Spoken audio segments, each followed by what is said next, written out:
Belgian Malinois with Hiccups. Baby got hiccups.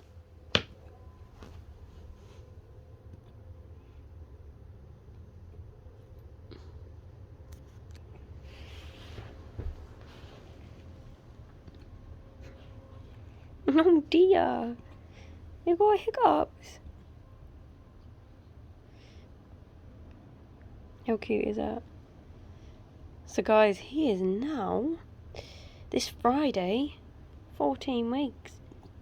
As you can see, his face is maturing a little bit. It's getting a little, quite a bit bigger.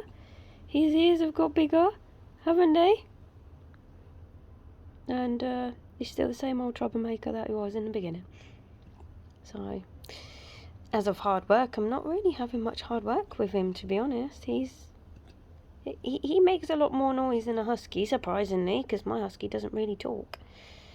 But that's about it. He's so sweet, he's loving, he's caring. Oh dear. Someone's been eating something. You've been eating my plants, haven't you? Someone ready for a sleepy? Oh, ready for a sleep? Oh, I think the hiccups have gone. Thanks for watching, guys. Like, subscribe, tune in for more. And then say bye, puppy. Look at that face.